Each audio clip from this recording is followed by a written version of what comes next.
A Christian Testimony. From New Age to Jesus Christ, a Modern Spiritual Odyssey. Part 5 of 9. His deepening commitment to the Summit Lighthouse involves extensive engagement in various activities, including world travel, magical rituals, and rigorous spiritual disciplines. The organization's teachings emphasize the divine spark within each person, but when its leader passes away, he faces internal conflicts, prompting his departure. He retreats to the Colorado Rockies, undergoing a transformative journey that grants him new spiritual insights and abilities. Armed to the teeth with rifles and pistols, a Greyhound bus, transformed into a plush recreational vehicle, with two satellite vehicles, one in front and one in back, made the trip to the Denver airport to transfer precious metals back to the headquarters. Crystal chandeliers from Austria and other parts of the world accented the lighting to every room. Antique French Napoleonic furniture filled many rooms. Elizabeth herself filled every finger of her hands with the jeweled splendor of regal gifts bestowed on her by wealthy participants. These she would proclaim as focuses of sacred fire to facilitate her magical prowess. As strict vegetarians we fasted and went to great lengths to purify ourselves. The organization always did everything in a big way with high standards of excellence. All of the literature was printed on huge privately owned printing presses. The workforce was strictly room and board with an occasional subsistence for private needs. Most of the staff had income from other sources to sustain them in their stay at headquarters. The political bent was very conservative. Every effort was made to keep abreast of world political trends. The teachings themselves were a very comprehensive accumulation and synthesis of the world's religions as seen by the messengers. Obviously Jesus and Buddha held prominent places in the hierarchy, but art, music and various disciplines of culture and science were compelled to take on spiritual significance. Indeed, the cosmology of the Summit Lighthouse was all-encompassing and it ascribed spiritual significance and power to every aspect of life, color and form. The scope of its extent was ever pressed beyond the reaches of human imagination. Such an array of sound, color and form was woven into the cosmology with a spiritual entity of some kind linked to it that from the most basic to the most complex elements of existence a hidden influence seemed to emanate. The entire plane of reality was catapulted into a realm of dark or light power that would enhance or inhibit your spiritual growth. Only colors with pure and high vibrations could be worn. Everything was manipulated to advance the cause of attaining higher consciousness. Layer after layer of jargon from the world's religions were cleverly woven to cover what plainly was an Eastern mystical worldview which from their vantage point was the paradigm of truth. The essence of the teaching revolved around the notion that each being has at the core of his consciousness a divine spark, which is intrinsically a part of God. The fundamental aspect of man and his consciousness was said to be God. Because reincarnation and a doctrine of karma were held also, the awareness of this divine nature was said to be clouded by deeds, dark forces, an illusion that must be escaped.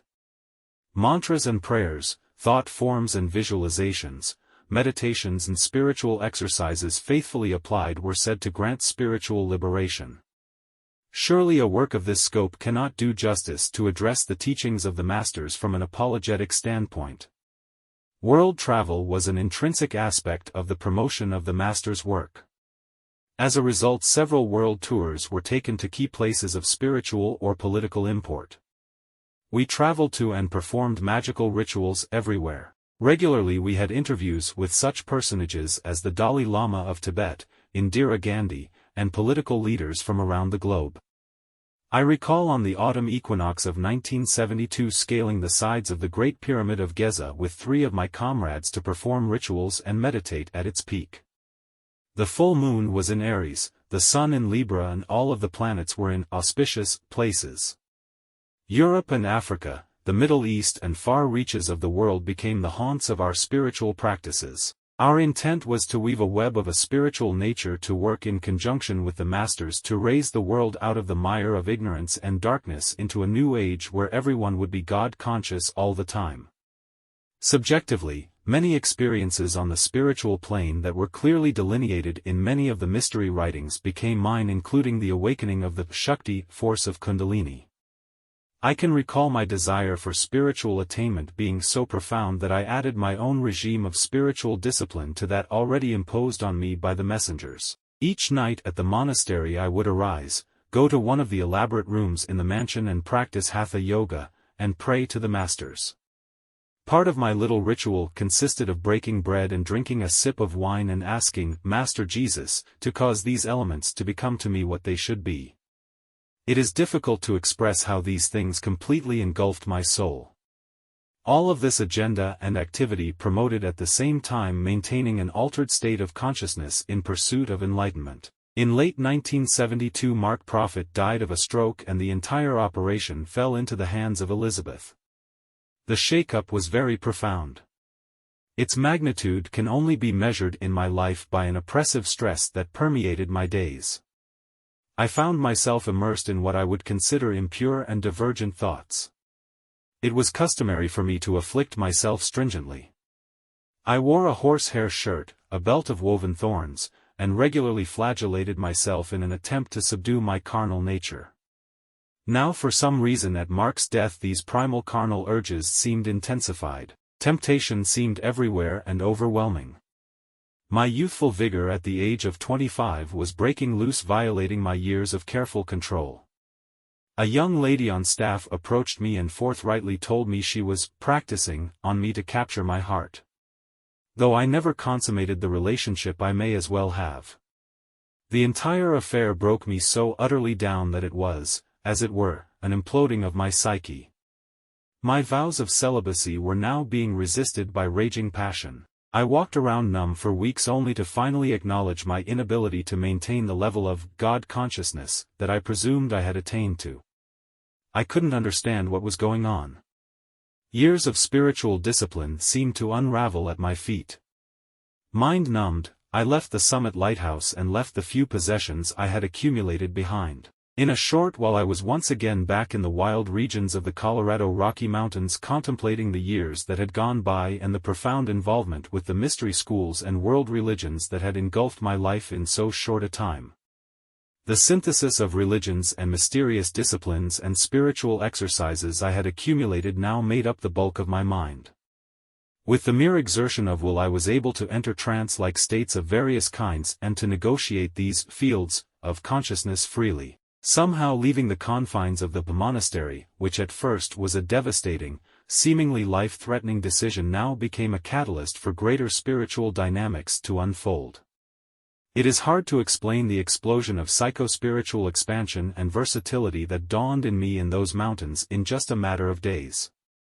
I went from a very low ebb to a veritable tidal wave of renewed hope and optimism that even to this day staggers my memories. Why were such radical changes sweeping over my life? Hadn't I just failed the spiritual hierarchy determined to liberate the Earth's people? My reasoning centered in a persuasion that as long as there was life there was hope. From there I scaled the mountain of my disorientation by leaps and bounds through a process of mental gyrations that settled me into what I considered to be reconciliation with the beings who were setting the world free. From thence it was a simple step of logic to explain my newfound freedom as the actual will of the masters. They wanted me out of there. That was it. But what was next? It didn't seem long at all before a sense of equilibrium and peace of mind began to settle in. Even with the exertion of some rudimentary discipline from Summit Lighthouse headquarters, I intuitively sensed destiny unfolding before me. The years I had spent on the Church Universal and Triumphant staff were riddled with experiences that confirmed my path, but that also challenged my sense of direction. The crass materialism, some of the peculiar behavior patterns of the messengers, and a deep sense of want in my own heart all served to compel me to remain outside the confines of the organization. Mrs. Prophet informed me that the masters were requiring a period away from the organization. She interpreted this as harsh discipline, and I was seeing it in an entirely different light. My psycho-spiritual adeptness had not diminished at all. In fact, they blossomed unlike ever before. The entire time I had spent with Cut centered on the development and use of spiritual faculties, but especially clairvoyance. The messengers had taken me around the world with them because this skill and others were so fine-tuned. Now, like a flower unfolding, these abilities expanded to incredible proportions. I walked in a realm that I thought discerned the future. The systems of divination that I used early on now were eclipsed by an innate intuitive knowledge. It was also very easy to probe the thoughts of others. I had devoted myself to an intense study of astrology, natural medicine, and the development of a system of religious synthesis while in the monastery. These attributes later served to open doors of opportunity to serve people and fulfill my obligations to the masters. The idealism that propelled me onto the spiritual path was taken to new heights.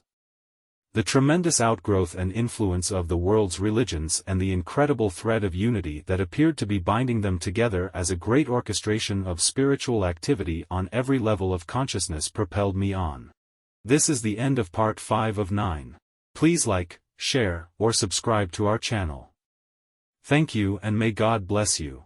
Thank you for listening to this testimony. We hope it has been helpful.